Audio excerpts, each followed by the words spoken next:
कि गोली चलाने का आदेश कोई मुख्यमंत्री थोड़े देता है। अब तेजस्वी यादव सम्राट चौधरी को बोल रहे हैं आपने आदेश दिया। भाई आखिर में दिया किसने? फिर अगर होम मिनिस्टर ने नहीं दिया, जो खुद मुख्यमंत्री हैं, तो दिया किसने? कि लालू जी की सरकार में आमतौर पर गृह मंत्रालय, होम मिनिस्ट्री लालू जी अपने पास ही रखते थे, यानी जितनी बार भी प्रोटेस्ट लालू सरकार में हुए, उन पर फायरिंग हुई, उसके लिए लालू जी जिम्मेदार हुए। AK-47 से कब फायरिंग हुई मानक जी? ये अभी जरा आप दुरुस्त कर फायरिंग तो हुई दीजिए। ना। आप AK-47 के केसेस नहीं, बताइए। फायरिंग के केसेस बता सकता हूँ। कि इस तरह की जब यहाँ पर उतर करते हैं तो उसको इस तरह से डेफिनेशन। सही पकड़े हैं। जब छात्र आंदोलन हो रहा था तब इनके नेता विदेश में छुट्टियां बिता रहे थे। अब वो आए तो उनको भी कहीं ना कहीं नाखून कटाना है ना। आपने देखा जो राहुल गांधी ने किया, प्रधानमंत्री निवास के सामने जाके लोटपोट लगाने लगे। राहुल गांधी जी का धर्म था कि जिन बच्चों के साथ बर्बरता हुई, जिन पर आपने पैलेट गन चलाई, कील वाली लाठियों से पीटा। आपने कहा राहुल गांधी उन सब के साथ खड़े रहे जिन बच्चों को दबाया गया। झारखंड के बच्चों के साथ क्यों नहीं खड़े हुए? ने वो लेटर देखा, आप वो पढ़ पाए थे? लेटर से ही खड़े हुए, लेटर पढ़ा, बस लेटर लेके खड़े हुए। जहाँ इनकी सरकार नहीं है वहाँ विरोध करेंगे, जहाँ इनकी सरकार है वहाँ विरोध नहीं करेंगे, वहाँ पत्र लिखेंगे। प्रेम पत्र नहीं लिख दे आप तो बच्चों को। ऐसे सवाल आप क्यों पूछते हैं मानक जी? कह रहे चुल्लू भाई पानी में डूब जाना, ऐसा आपने सवाल पूछ दिया। अब बच्चों से माफी मांगे पहले तो उनको पीटने के लिए। गृह मंत्री आए, ये बंद करना भाई, बहुत कितना बोल देगा, टीवी तोड़ के थोड़ी ना बाहर आ जाएगा। नमस्कार दोस्तों, समाचार 2.0 की और एक धमाकेदार डिबेट वीडियो में आप लोगों का स्वागत है। दोस्तों आज की डिबेट वीडियो होने वाली है बीजेपी के प्रवक्ता के शर्मा, जेडीयू के प्रवक्ता अनुप्रिया यादव, कांग्रेस के प्रवक्ता ईशान त्यागी और आरजेडी के प्रवक्ता कांचना यादव के बीच में। दोस्तों आज भाजपा के शर्मा और अनुप्रिया यादव जी ने मिलकर कांग्रेसी ईशान त्यागी और राजद प्रवक्ता कांचना यादव को जमकर धोया है। दोस्तों आज बिहार स्टूडेंट प्रोटेस्ट पर डिबेट चल रही थी, जिसमें AK-47 चलाने की मुद्दा भी उठाया गया। राजद प्रवक्ता कांचना यादव ने तो बिहार की गृह मंत्री की इस्तीफा भी मांग बैठी। फिर मानक जी ने पूछ लिया कि आपके राज्य में जो गलियां चली थी उस समय तो गृह मंत्री खुद लालू यादव जी थे, तो उसका ऑर्डर लालू जी ने दिया था, और आप गलियां चलना अपराध है तो आपने उस समय क्यों चलाई थी? फिर जवाब में आज कांचना यादव ने जो कुतर्क दिया वो सुन आप हंसते हंसते लोटपोट हो जाएंगे, और उसका साथ दे रहा था कांग्रेसी ईशान त्यागी। फिर आज भाजपा के शर्मा और अनुप्रिया यादव जी ने मिलकर इन दोनों दिमागी नक्सली की जो क्लास लगाई वो देख आज बहुत ही आनंद मिलने वाली है आपको। दोस्तों आज की ये डिबेट सच में बहुत ही मजेदार होने वाले है, इसीलिए आप लोगों से अनुरोध है बिना स्किप करके वीडियो को आखिर तक जरूर देखना। एंड वीडियो के बारे में अपना क्या राय है कमेंट में जरूर लिख के जाना। चलिए शुरू करते हैं। तो आपको तो पता होगा कंचना कि गोली चलाने का आदेश कोई मुख्यमंत्री थोड़े देता है। अब तेजस्वी यादव सम्राट चौधरी को बोल रहे हैं आपने आदेश दिया। भाई ये कैसे? अभी तो सम्राट चौधरी के वाटर कैनन से हम लोग अभी कराए हुए हैं, जस्ट पहुंचे ही हैं, आपके डिबेट में जुड़े हैं। लेकिन AK-47 चलाने का आदेश आखिर में दिया किसने? फिर अगर होम मिनिस्टर ने नहीं दिया, जो खुद मुख्यमंत्री हैं, तो दिया किसने? एक सिपाही नहीं ले आ सकता है। सिपाही भी अगर एक डंडा उठाएगा और एक डंडा मारेगा तो वो बिना ऑर्डर और बिना परमिशन के नहीं कर सकता मानक जी। ये आप भी जानते हैं, ये मैं भी जानती हूँ। सिपाही को जब तब तक ऑर्डर नहीं मिलेगा वो नहीं चलाएगा। AK-47 आखिर में उसके पास आया कहाँ से?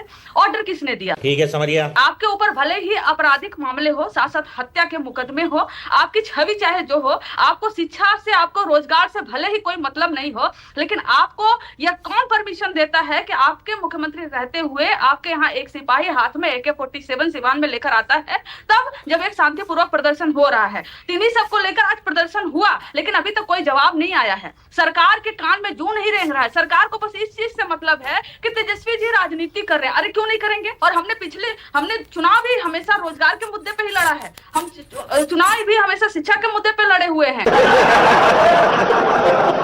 तो कल गर्दनी बाग में जाकर तेजस्वी जी मिले, स्टूडेंट से मिले, उन्होंने अपनी मांगे बढ़ाई। उनको बहुत दुख है स्टूडेंट को कि हम प्रोटेस्ट करते हैं तो हमारे ऊपर AK-47 चला जाता है, तो यह मुद्दा नहीं उठाएंगे हम, तो कौन उठाएगा? लेकिन अगर कंचना होम मिनिस्टर आदेश देते हैं सीधा एक कांस्टेबल को गोली चलाने के लिए, तो फिर तो आपके 15 साल के राज में जितनी बार पुलिस ने गोली चलाई उसके लिए सीधे आपके गृहमंत्री ने, तब के गृहमंत्री ने आदेश दिए होंगे। ये फंस गया सी है। देखिए सबसे बड़ी पहली बात इस बात को समझिए कि गोली चली कब?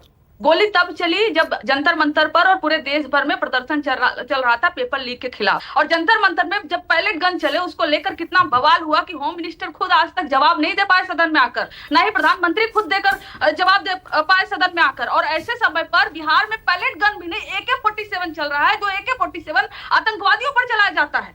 आपको आतंकवादी लगते हैं बिहार के युवा, उसे जान भी जा सकती है किसी की, फिर उसका कौन लेगा उसकी रिस्पॉन्सिबिलिटी? ये सब दोगलापन है। लेकिन मैं आपको बस इतना याद दिला दूं कंचना, मुझे पता है आपने जरूर इतना तो होमवर्क किया होगा कि लालू जी की सरकार में आमतौर पर गृह मंत्रालय, होम मिनिस्ट्री लालू जी अपने पास ही रखते थे। तो यानी क्या लॉ एंड ऑर्डर और पुलिस उन्हीं के अंडर आती थी, यानी जितनी बार भी प्रोटेस्ट लालू सरकार में हुए उन पर फायरिंग हुई, उसके लिए लालू जी जिम्मेदार हुए। AK-47 से कब फायरिंग हुई मानक जी? ये अभी जरा आप दुरुस्त कर फायरिंग तो लीजिए। हुई ना। नहीं फायरिंग तो हुई, बात अभी बता बताइए, दूंगा आपको। एक बात बताइए, नहीं फायरिंग कब हुई? फायरिंग होती है पैलेट गन जो चला, पैलेट गन तक भी नहीं चला। आप फायरिंग के केसेस बताइए, आप AK-47 के केसेस बताइए। नहीं, फायरिंग के यहाँ बात केसेस हो बता रही है- सकता हूं, AK-47 यूज यहाँ हुई या बात नहीं हो हुई रही ये मुझे नहीं पता है। नहीं मानक जी, यहाँ बात हो रही है उस गन की जो आतंकवादियों के लिए इस्तेमाल होता है, उस गन की। वाह दीदी वाह दीदी। मैं आरजेडी की प्रवक्ता का इस समय एक डेफिनेशन सुन रहा था तो बड़ा आश्चर्य हुआ। उनसे आपने पूछा कि आपके समय जो गोलियां चली, तो उन्होंने कहा नहीं साहब AK-47 नहीं चली। AK-47 तो आतंकियों के लिए यूज होता है। अब मुझे नहीं पता कि वेपन्स का भी कोई ऐसा डिवाइडेशन है कि ये वेपन्स यहां चलेगा, ये वेपन यहां चलेगा। ये तो आरजेडी वाले ही कर सकते हैं। मुझे आश्चर्य है कि इस तरह की जब यहां पर तर्क रखते हैं, कुतर्क रखते हैं, तो उसमें इस तरह से डेफिनेशन सही पकड़े हैं। देखिए सच्चाई क्या है। सच्चाई ये है कि जब छात्र आंदोलन हो रहा था तब इनके नेता विदेश में छुट्टियां बिता रहे थे, तो ये बेचारे उनको मौका मिला नहीं। अब वो आए तो उनको भी कहीं ना कहीं नाखून कटाना है ना। तो वो कहीं आज 19 तारीख को आज प्रदर्शन में नाखून कटाना है मतलब समझा नहीं मैं। वैसे भी इनका संसद में इसलिए कि उनको भी बताना है कि साहब हम भी इसमें जो है भागीदार हैं छात्रों के साथ, क्योंकि संसद में तो प्रतिनिधित्व बचा नहीं है। अब बगल में झारखंड में आंदोलन हो रहा था, वहां जाने की हिम्मत नहीं थी, वहां जाना नहीं था, क्योंकि वहां तो ये खुद सरकार में शामिल थे। वहां जो छात्रों के साथ जो कुछ घट रहा था वहां वो जा नहीं सकते थे, तो इसलिए यहां पर इतने दिनों बाद एक प्रदर्शन कर लिया और यहां अपने गा लिया कि हम छात्रों के फलाने इसके। देखिए विपक्ष को ऐसा लगता है देखकर, विपक्ष को एक ऐसा फॉर्मूला मिल गया है कि आपको बैकफुट पर कैसे रखना है। ये छात्रों का मुद्दा आपकी दुखती रग बन गया है शायद। तो मैं पहले भी कह चुका हूं, विपक्ष अपनी पूरी विश्वसनीयता खो चुका है। लगातार चुनाव देश की जनता हरा रही है, इसलिए अब इस तरह का एक CJP जैसी कोई पार्टी का कंधा पकड़ लिया, उसमें कोई विषय पकड़ लिया, ये मुद्दे ढूंढ के अपनी विश्वसनीयता बनाना चाहते। लेकिन देश की जनता इनको अच्छे से पहचान गई है कि इनके इस बातों में कोई दम नहीं है, कोई विश्वसनीयता ठीक है, ओके, ईशान त्यागी। ये चुनाव जीत नहीं रहे हैं, लगातार चुनाव हार रहे ठीक हैं, है। तो अब ये इस तरह के मुद्दे ढूंढ में। ओके, ईशान त्यागी। और इसमें भी इनकी जिस ढंग की हरकतें हैं इनकी, आपने देखा जो राहुल गांधी ने किया। राहुल गांधी ने ये किया कि आंदोलन छात्रों का था और राहुल गांधी ने उसे लपका कि इसमें से इमेज कैसे कमाई जाए, और वो देश की सुरक्षा के साथ वो प्रधानमंत्री निवास के सामने जाके लोटपोट लगाने लगे। राहुल गांधी जी का धर्म था कि जिन बच्चों के साथ बर्बरता हुई, जिन पे आपने पैलेट गन चलाई, कील वाली लाठियों से पीटा, दिल्ली पुलिस के साथ वो कौन लोग थे जो सादी वर्दी में आके बच्चों को पीट रहे थे, उसकी तो जांच हुई नहीं कभी भी। वो मुद्दा राहुल गांधी जी ने उठाया और संसद में भी उठाया। लेकिन अच्छा, हमारे देश के गृह मंत्री, क्या पुलिस के पास AK-47 होनी चाहिए जनरल क्राउड कंट्रोल के लिए? बिल्कुल नहीं होनी चाहिए। नहीं होनी चाहिए। मैं इस बात का ये पक्षधर आपका नहीं stand हूं। है। मैं इस बात का पक्षधर ओके, नहीं जब भी हूं। इस तरह की जब भी कोई प्रोटेस्ट हो उसमें पैलेट गन इस्तेमाल नहीं होनी चाहिए। बिल्कुल नहीं होनी चाहिए। नहीं बच्चों होनी के ऊपर बच्चे देखिए, स्टूडेंट्स जो है चाहे वो देश- वायलेंट हो जाए, स्टूडेंट्स, एक सेकंड मैं पूरी बात कर लूं, उसके बाद आप सवाल पूछिए। बोल बोल। स्टूडेंट्स देश का भविष्य है। पहली बात तो वो अगर प्रोटेस्ट वायलेंट हो रहा है तो ये केंद्र सरकार की जिम्मेदारी है, उसके पास सिक्योरिटी एजेंसीज हैं, IB है, ये देखने के लिए कि किस तरह के जो असामाजिक तत्व हैं वो बच्चों के साथ क्यों जुड़ रहे हैं। अगर केंद्र सरकार ये नहीं कर पा रही है और कोई भी प्रोटेस्ट वायलेंट हो रहा है इस वजह से, तो ये केंद्र सरकार की यानी कि देश के गृह मंत्री की जिम्मेदारी है, और अगर वो नहीं पूरी कर पा रहे हैं तो इसका मतलब कि वो इनकॉम्पिटेंट है, उनको इस्तीफा दे देना चाहिए। एक सवाल और पहली बात तो। पूछूं? बताइए। ओके, आपने कहा राहुल मैं गांधी- पूरी बात अच्छा चलिए पूरी बात करिए, फिर पूछता हूं। बच्चों को टैगिंग करना, बच्चों को दिमागी नक्सल बोलना, बच्चों को गटर जनरेशन बोलना, बच्चों को पंचर बनाने वाला बोलना, बच्चों को गुमराह बोलना, बच्चों को सोरोस फंडेड बोलना, बच्चों को पाकिस्तानी फंडेड बोलना, यह गलत है और यह देश की सरकार गलत कर रही है बच्चों के साथ। मैं एक दो चीजें और बोलना चाहूंगा, बड़ी तथ्यात्मक चीजें मैं आज उससे पहले एक सवाल पूछ लेता हूं, उसके हाँ, बाद आप बिल्कुल। कंटिन्यू कर लीजिएगा। और जी, आपने कहा राहुल गांधी उन सब के साथ खड़े रहे जिन बच्चों को दबाया गया, जिनकी बात नहीं सुनी गई।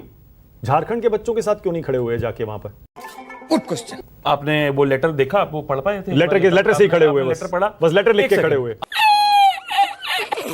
अपनी सरकार को, अपने घटक दल के मुख्यमंत्री को यह बोलना कि बच्चों की मांगे पूरी होनी चाहिए और पब्लिकली आके प्रेस कॉन्फ्रेंस में यह कंडेम करना कि बच्चों पे अगर लाठीचार्ज हुआ है वो गलत है, तो ये अगर हिम्मत कोई रखते हैं वो तो राहुल गांधी जी रखते हैं, क्योंकि वो लीडर ऑफ ऑपोजिशन है पूरे देश के। सिर्फ झारखंड में नहीं, सिर्फ दिल्ली में नहीं, सिर्फ एमपी में नहीं, सिर्फ उत्तर प्रदेश में नहीं, दिल्ली हर जगह राहुल गांधी जी की एक्सेप्टेंस बच्चों में इसीलिए है तेजस्वी जी क्योंकि वो क्यों नहीं सच को सच और गलत को गलत बोलने का मादा रखते हैं। अभी बता दे भाई, अभी बता दे। मानक जी, आपने ईशान जी से ऐसा सवाल पूछ लिया और सवाल कुछ ऐसा लगा जैसा कि जहां जहां कांग्रेस की सरकार है वहां वहां इलेक्शन कमीशन ठीक काम करती है, वहां लोकतंत्र खतरे में नहीं होता है, और जहां जहां इलेक्शन हार जाती है वहां वहां लोग इलेक्शन कमीशन जो है एनडीए के पक्ष में काम करता है। ऐसा ही चल रहा है इनका। जहां इनकी सरकार नहीं है वहां विरोध करेंगे, जहां इनकी सरकार है वहां विरोध नहीं करेंगे, वहां बस पत्र लिखेंगे, चिट्ठी लिखेंगे, कहीं प्रेम पत्र नहीं लिख दे अब तो बच्चों को, जैसा कि प्रेम दिखा रहे हैं आजकल अपने आंदोलन के माध्यम से। वैसे तो उनको प्रेम पूरे देश की जनता के साथ दिखाना चाहिए। नेता प्रतिपक्ष हैं राहुल गांधी जी देश में, तेजस्वी जी बिहार में, लेकिन इनका प्रेम तो विदेशों से ज्यादा है।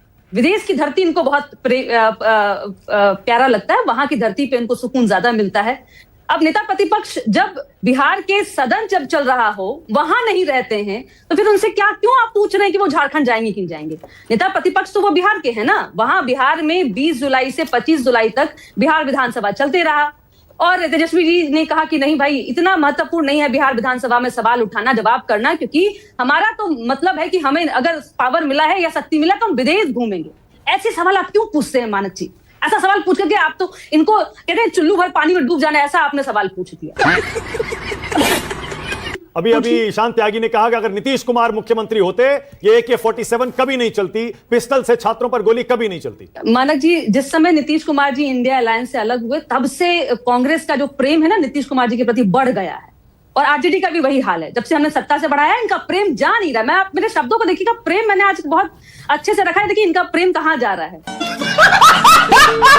जो सिपाही ने AK-47 चलाया था उसको हमने सस्पेंड भी कर दिया।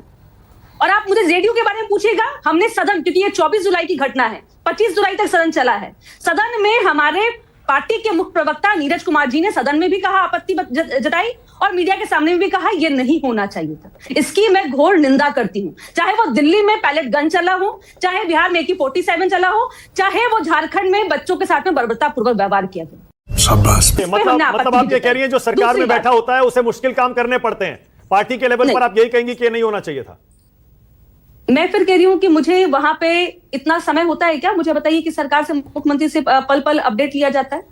और आपने पूछा कंचना यादव जी से कि 90 से 2005 तक जो ऐसे गोलियां चली हैं, क्या उस समय लालू जी से पूछा गया था? मुझे नहीं पता, मैं ना पुलिस में हूं ना ही मैं सरकार में हूं। देखिए क्या है कि अगर ये सरकार, भारतीय जनता पार्टी की सरकार, एजुकेशन इनकी प्रायोरिटी होती तो जो पार्लियामेंट्री कमेटी की जो रिपोर्ट थी 371वीं दिसंबर 2025 की, उसको लागू करने का काम करती है, क्योंकि इनकी प्रायोरिटी नहीं है एजुकेशन। मतलब वो प्रीच करना बड़ा आसान होता है ना? नहीं, प्रीच करना स्पेशली जब आप अपोजिशन में हो ना, जब आप अपोजिशन में हो तो बड़ा आसान होता है। राजस्थान में इतने पेपर लीक हुए, मैं तो उल्टा कहता हूं, आपकी राज्य सरकारों में इतने पेपर लीक, मैं उल्टा कहता हूं, यूपीए की सरकार थी तब पेपर लीक नहीं हुए क्या? ये बात है। मैं उल्टा, सिस्टम में गड़बड़ियां हैं, पहले बिल्कुल गड़बड़ियां हैं, इसीलिए आज ये बिल्कुल गड़बड़ियां हैं। राजस्थान 12 साल में सब गड़बड़ हो गया, नहीं, राजस्थान में पेपर लीक हो गए, तो पहले भी एक हुए। सार्थक चर्चा तो इस पे कर सकते हैं। हाँ, बिल्कुल कर सकते हैं। हमने बोला था कि करिए, गृह मंत्री आइए, प्रधानमंत्री जाइए संसद में, वो नहीं हुआ। लेकिन मैं तो ऑन द कॉन्ट्ररी मैं ये कहता हूं कि जब आप सरकार में रहते हैं ना तब बहुत ईजी होता है ये सब करना। और आपने बोला कि इसको फायदा किसको होगा? हम क्रेडिट नहीं लेना चाहते, और मैं ये क्लियर बोलता हूं कि राहुल गांधी जी को मत क्रेडिट दीजिए, फायदा बच्चों को होना चाहिए। ठीक है, ओके, के शर्मा, लेकिन आप बोलिए, के शर्मा, आप बच्चों से माफी मांगे पहले तो उनको पीटने के लिए, गृह मंत्री आए। के शर्मा, इसको ये भैया बंद कर दो भाई, बहुत कितना बोल लेगा, टीवी तोड़ के थोड़ी ना बाहर आ जाएगा।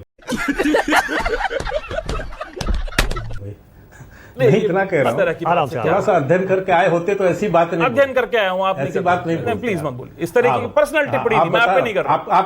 आपका मैं आपका अध्ययन अभी बता देता हूं, यही बता देता हूं। हाँ, आपने कहा कि संसद में परीक्षा सुधार को लेकर कोई चर्चा नहीं हुई, लोकसभा में और राज्यसभा में मानक जी चर्चा हुई या नहीं हुई? पेपर विपक्ष कहाँ थी ये आप जरूर बताइए। एजुकेशन सिस्टम को सारे मुद्दे पर ठीक है, मैं आपको पेपर लीक को लेके थी वो काफी, एक मिनट, और उसमें भी पीएम नहीं है और होम मिनिस्टर नहीं। अरे साहब, अरे बताता हूं साहब, बताता हूं। और आप जो है ना, राहुल गांधी और प्रियंका वाड्रा दोनों का भाषण निकाल के देख लीजिए, एक सुझाव यदि उनके भाषण में हो, मैं चुनौती देता हूं मैं चुनौती देता हूं, यदि राहुल गांधी और प्रियंका वाड्रा के भाषण में शर्मा जी, आप यदि राहुल गांधी एक का भाषण सुझाव आया लेंगे, होगा, एक सेकंड, हाँ भैया, इसका बंद नहीं, करो, नहीं, बंद करो। नहीं, अगर इस तरीके से कमेंट करेंगे नहीं तो नहीं, मैं करूंगा। ये तो बदतमीजी है। नहीं, ये तो बदतमीजी आप है। पीएम का भाषण नहीं निकाल पाएंगे। राहुल गांधी पे बात करना ये कहां से अमित शाह का भाषण नहीं निकाल पाएंगे। राहुल ये गांधी बदतमीजी कर रहा है। भाषण दिया। मैं बता रहा हूं, नहीं मैं मानक जी, मैं कहना चाहता हूं, ये मैं कहना चाहता हूं, दोनों का भाषण लिखवाइए और अभी आप डिबेट कर लीजिए। एक सुझाव नहीं था, और इवन जब बिल पारित होने लगा तो वॉकआउट कर गए कांग्रेसी। पीएम ने कितने ओके, मेरे पास टाइम खत्म। दोस्तों वीडियो अंत तक देख ली तो अच्छी लगी होगी। अगर अच्छी लगी तो वीडियो को एक लाइक एंड चैनल को सब्सक्राइब कर लेना। एंड वीडियो के बारे में राजद प्रवक्ता कांचना यादव के बारे में, कांग्रेस की प्रवक्ता ईशान त्यागी के बारे में अपना क्या राय है कमेंट में जरूर लिख के जाना। वीडियो आखिर तक देखने के लिए आपको बहुत बहुत धन्यवाद। चलिए मिलते हैं अगली वीडियो में, तब तक के लिए जय हिंद, जय भारत, जय सिया राम।